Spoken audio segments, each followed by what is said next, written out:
Pengusaha pusat perbelanjaan mengaku masih kesulitan meski PSBB transisi sudah diberlakukan dalam 2 minggu terakhir. Meski telah memberikan sejumlah pelonggaran, jumlah pengunjung mal saat ini juga masih belum sesuai harapan sehingga potensi masyarakat untuk kembali berbelanja tidak begitu besar.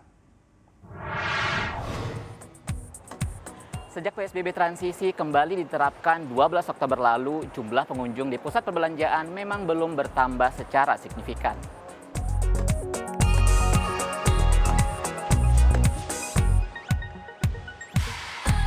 Sejumlah pengusaha pusat perbelanjaan mengaku masih kesulitan meski PSBB transisi sudah diberlakukan dalam 2 minggu terakhir di ibu kota Jakarta.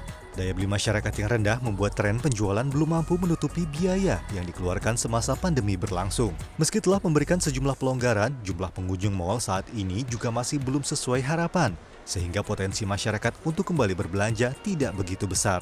Selain COVID-19, demonstrasi yang banyak terjadi belakangan ini juga ikut mengurangi jumlah pengunjung di pusat perbelanjaan, khususnya yang berada di ibu kota Jakarta. Karena dengan berulang kali adanya PSBB transisi, kemudian juga PSBB lagi dan seterusnya, itu benar-benar boleh dikatakan baik semua level ataupun kita sebut segmen, baik menengah ke atas maupun menengah ke bawah, itu semua terdampak berat sekali. Kenapa demikian? Karena mungkin juga kekhawatiran masyarakat untuk datang ke pusat belanja, adanya pembatasan 50% untuk pengunjung, kemudian juga memang adanya pelemahan daya beli yang kami pantau, dan terakhir memang ini minggu-minggu ini banyak ada demonya gitu. Meski telah memperlakukan dine-in atau makan di tempat, sejumlah tenan masih terlihat cukup sepi bila dibandingkan dengan hari biasanya.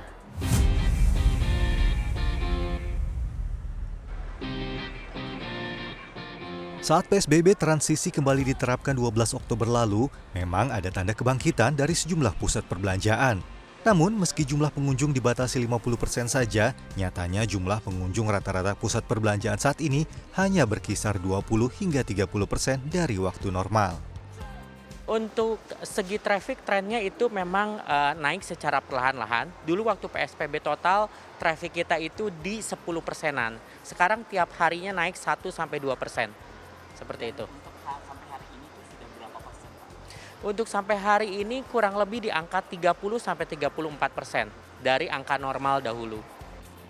Grafis penambahan kasus positif dan kasus aktif harian yang mendatar sejak PSBB diperketat 13 September lalu membuat Jakarta kembali menerapkan PSBB transisi. Namun sayangnya DKI Jakarta masih menjadi salah satu provinsi dengan kasus aktif tertinggi sehingga protokol kesehatan tetap diberlakukan di berbagai tempat termasuk di pusat perbelanjaan. Untuk protokol sendiri memang tidak banyak perubahan, mulai dari dulu PSBB total yang pertama, di mana kita menerapkan semua protokol yang dianjurkan oleh pemerintah, mulai dari mencuci tangan, pengecekan suhu, memakai hand sanitizer, kemudian memakai masker, kemudian one way corridor.